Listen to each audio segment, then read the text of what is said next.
Okay, so between 2018 and 2021, Russian mercenaries were reportedly active in 33 African countries. 33, that's quite a number when you think about it. It really is. It just sort of underscores the scale, the sheer presence they built up across the continent. It does. And look, keeping up with global events, especially in complex regions like Africa, it can be overwhelming, right? Totally. Information overload is real. Exactly. So that number, 33, it really highlights why we need a clear picture of what's been going on Yeah. and maybe more importantly, what's changing now. Absolutely. And that's really what we're diving into today. Think of this as your streamlined guide to understanding a pretty significant shift. We're going to unpack how Russian mercenary activities in Africa have really been transformed, especially after the Wagner Rebellion and, of course, Prigozhin's death. Yeah, those were massive events. Huge. So our goal here is clarity for you without just drowning you in data. And to help us navigate this, we're leaning heavily on a recent RAND report. It's quite comprehensive. Right. It looks specifically at the changes in Russia's armed presence and its control over these mercenary groups, basically from mid-2023 up to September 2024. And what I found interesting about the RAND report is how they did it. They used open source, info news, social media, that kind of thing. Probably publicly available stuff. But also combined it with sentiment analysis. Can you unpack that a bit? Yeah. What exactly is sentiment analysis in this context? Sure. Essentially, they're looking at the tone of online conversations, news comments, social media posts, Okay. to gauge the public mood towards Russia and these mercenaries. Are people positive, negative, neutral? It gives them a broad sense of perception on the ground. Gotcha. So it's not just troop movements, it's also how people feel about it. Precisely. And our mission today really is to pull out the key insights from that report for you. We want to pinpoint where these mercenaries are active now, what they're actually doing, and what the ripple effects are. The impact on governments, economies, civilians. And just regional stability overall, international norms, all of that. All of that. Okay, so where should we start? How about the historical context? Yeah, good idea. So for a long time, Wagner operated, well, it seemed almost like a semi-autonomous arm of the Kremlin, right? Serving Russia's interests, but with that layer of plausible deniability. Exactly. Moscow could have kind of denied direct involvement, even though, as Putin later admitted, they were funding them. Right. It gave them flexibility without direct accountability for some of the uglier stuff. But under Prigozhin, Wagner did seem to have some operational leeway, pursuing its own goals alongside Moscow's. Definitely. But then 2023 happened. Two massive turning points. The Wagner Rebellion in June. Right. And then Prigozhin's death just 2 months later in August. Real game changers. And Russia's reaction was immediate, wasn't it? They sent top defense and intelligence people straight to Africa. Yeah, almost immediately.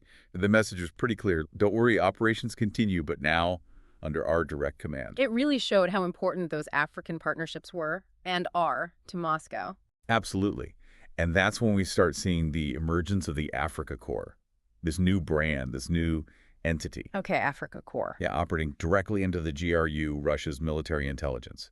Right. Led by a deputy defense minister, Colonel General Yevgeny. So much less plausible deniability now. This is direct state control. Much firmer grip from Moscow, yes. Which naturally meant changes for the fighters on the ground. Right. The report says many Wagner guys were required to sign new contracts, basically becoming official Russian government operators. Yeah. A clear shift away from that sort of semi-independent model. But interestingly, the report also notes that the Wagner name and structure haven't just disappeared everywhere. No, that's a key point. Even with Africa Corps, the Wagner brand is still being used in several countries. It suggests the transition isn't, neat and tidy everywhere. It varies. So where are we actually seeing them now, this mix of Wagner and Africa Corps? Okay, the report clearly identifies 6 African countries with a definite presence. Burkina Faso, they even have a new unit there called Brigade Bear. Brigade Bear, okay. And the Central African Republic, Libya, Mali, Niger, and Sudan. That's quite a spread. It almost forms a belt across the Sahel and into North Africa. Looks strategic. That's a good observation. The geography does suggest a coordinated strategy, doesn't it? Maybe aimed at projecting influence across that whole corridor. And it's not just contained within those 6. No.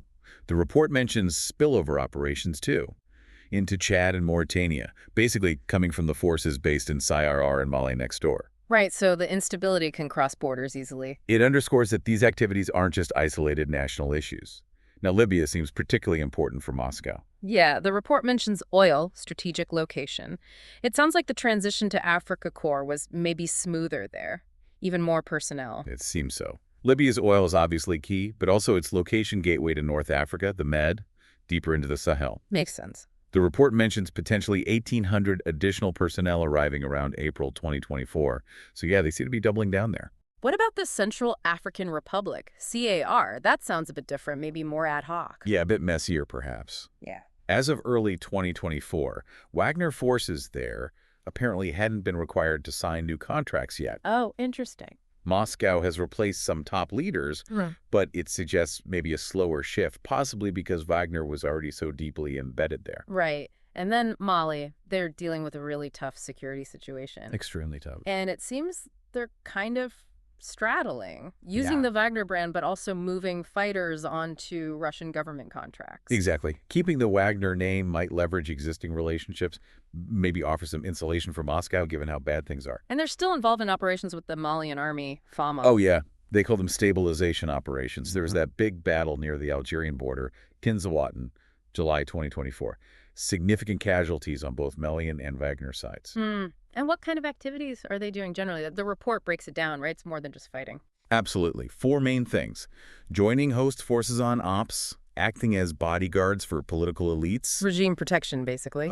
Training and advising the local military, and running information operations, disinformation campaigns. And the common thread seems to be propping up regimes that took power through coups. That's what the report strongly suggests, yes. Yeah. The main goal often appears to be protecting those specific governments. So less about counterterrorism overall and more about regime security, which brings us to the darker side, the military implications, the negative impacts. Let's start with human rights. The report is pretty blunt. It is stark, yes. Significant evidence points to both Wagner and now Africa Corps being responsible for major human rights abuses. And it's not accidental. Not collateral damage. The report suggests targeting civilians, torture. It seems like a deliberate part of their strategy in some cases. And the recruitment links, potentially from Russian prisons, maybe fighters cycled through Ukraine, that adds another layer of concern about impunity, doesn't it? A huge layer. That pipeline, even indirectly, from prisons to African conflict zones where recruits might already have violent backgrounds and little accountability, it's deeply worrying. UN experts have flagged this repeatedly. And the Mora massacre in Mali. That's just horrific. Over 500 people killed. A joint operation with Malian forces. Yeah. Human Rights Watch called it the worst atrocity there in over a decade. Reports of mass executions, sexual violence. It's grim. Chilling. And it's not isolated, right? The UN has raised concerns about Russian instructors in CAR, too. Exactly. It suggests a pattern, not just one-off incidents. And no surprise, this is fueling negative public feeling, especially in Mali, Niger, Burkina Faso. Hugely. The sentiment analysis really picks this up. People see it, they talk about it online.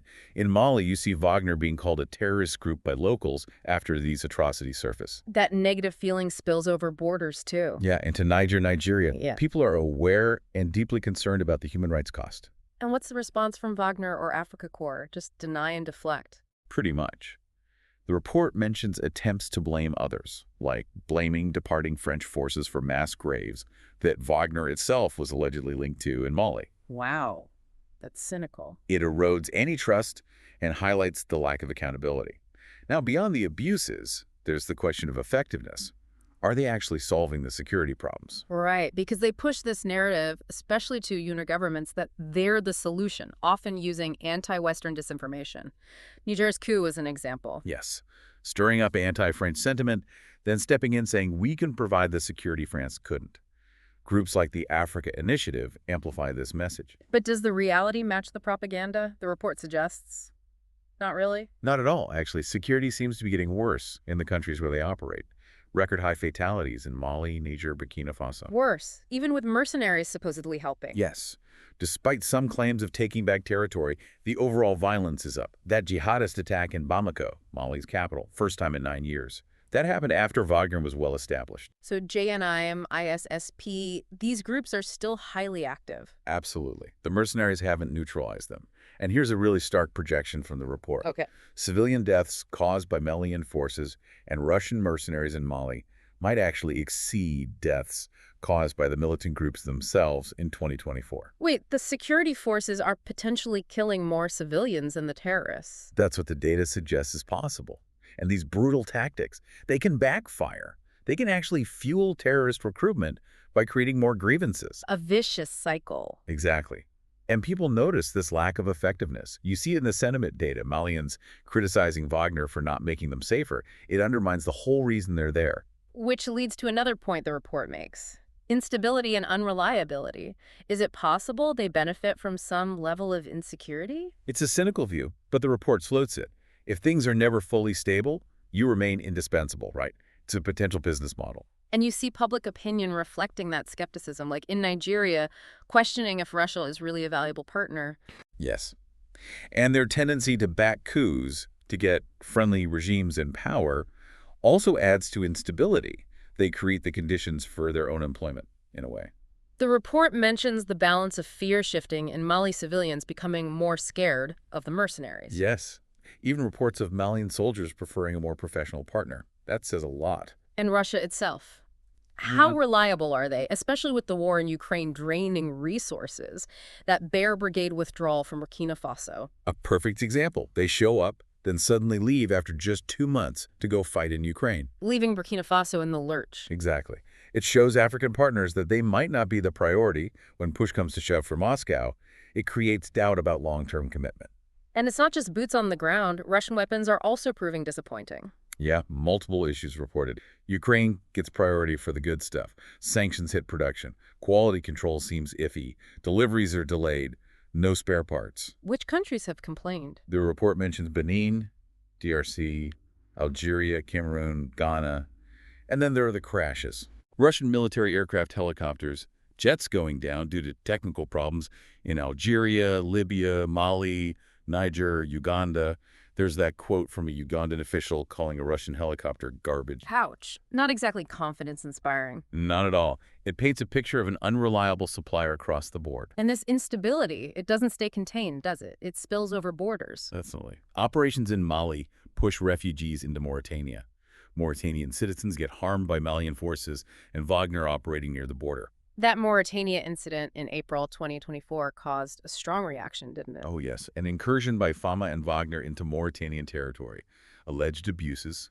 It led to public protests in Mauritania. They bought more weapons, did exercises, even engaged more with NATO. A clear sign of heightened tension. And Chad sounds like it's in a really tough spot, surrounded by mercenaries. Very complex. Mercenaries in Libya, Sudan, CAR, plus reports of Wagner cooperating with Chadian rebel groups. Remember that alleged plot to kill Chad's leader in 2023? Right, linked to Wagner. It shows their potential to actively destabilize neighbors. Absolutely. And the general westward drift of militants out of Mali also puts countries like Mauritania, Cote d'Ivoire, Guinea, Senegal at greater risk. The mercenaries are arguably making that regional problem worse. One last military implication, endangering peacekeepers. Yes. Their presence makes things harder and more dangerous for UN missions, AU forces, ECOWAS efforts. How so? Well, their disinformation campaigns erode local support for UN missions. Plus, there's a lack of coordination, sometimes outright hostility.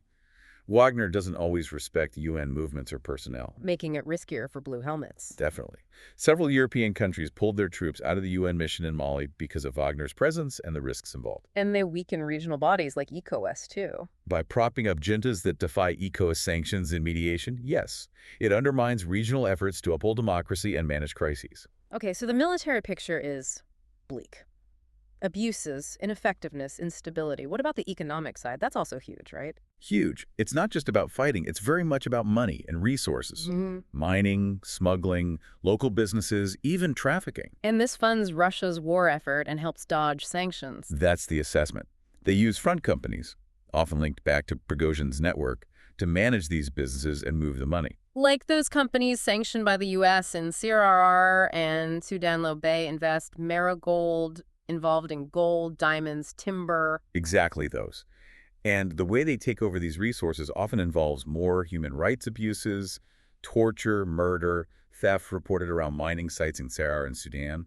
Locals lose their livelihoods. So extraction often comes with violence. Seems to be a common pattern.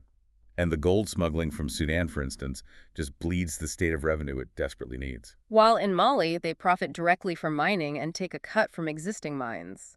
The report estimated Wagner's gold revenue since 2022. It was billions, wasn't it? Around $2.5 billion. A staggering amount extracted, largely through gold. And Libya adds drug smuggling, human trafficking, even counterfeiting currency. Yes, printing fake Libyan dinars. Imagine how destabilizing that is for an already fragile economy. It's no wonder economic exploitation is a major theme in negative public sentiment. People see their resources being plundered. Absolutely.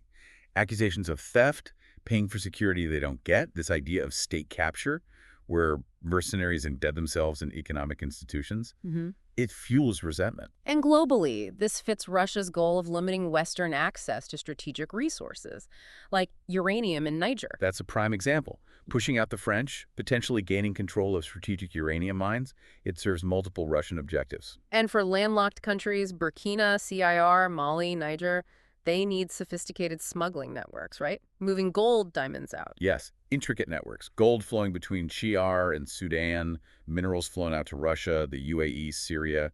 The Sudan conflict might be disrupting some of that now, though. And Cameroon pops up as a logistics hub. Yeah, for timber exports linked to Wagner-affiliated companies, but also seemingly as a transit point for goods going into CAR and elsewhere. U.S. sanctions have targeted some timber exports, but the overall impact is unclear. Okay. Military impacts, economic impacts, Yeah. both overwhelmingly negative. How does the public actually feel? Let's get back to that sentiment analysis. Right. The Voxcroft analysis covering 8 West African countries. The main takeaway. When sentiment wasn't neutral, it was way more unfavorable towards Russia and mercenaries than favorable. So, despite any propaganda, the overall feeling is negative. Significantly so. Yeah. And the reasons mirror what we've discussed. Human rights abuses, propaganda people see through, failure to stop terrorism, causing more instability and plundering resources. Yeah. Those are the top 5 drivers of negativity. And the pro-Russia stuff often comes from bots, government accounts. Largely, yes. Right. Bots, government officials pushing the narrative. Authentic positive sentiment often focuses narrowly on military support or counterbalancing the West. So, in Burkina Faso, Mali, Niger, the governments might try to spin it positively, but the underlying public negativity is much stronger. That's what the data shows. Even in Niger, where mercenary deployment is more recent, authentic positive sentiment dropped off after mid-2023, while bot activity pushed pro-Russia views. And Nigeria had that weird angle of Wagner as a Christian ally. Yeah, some increase in that narrative in 2024, but again, largely driven by government and bot accounts, not widespread grassroots support. Okay, let's try to wrap this up. Key takeaways from this deep dive. We've seen the shift from Wagner to the more state-controlled Africa Corps, though the Wagner name lingers. Yep. We've pinpointed the main countries of operation that belt across the Sahel and North Africa, plus Sudan. And the activities. Regime protection, resource extraction, often accompanied by serious human rights abuses, and frankly, a failure to improve security, sometimes making it worse. Leading to regional instability, spillover violence, endangered peacekeepers, and weakened regional bodies. Plus the massive economic exploitation funding Russia and harming local economies. And despite official narratives, public sentiment in the region is predominantly negative, driven by all these damaging impacts. It really paints a picture where the cure seems worse than the disease, doesn't it? The evidence strongly points that way. Instead of providing security, they often seem to exacerbate insecurity and instability with devastating costs. So here's something to think about, a final thought for you listening.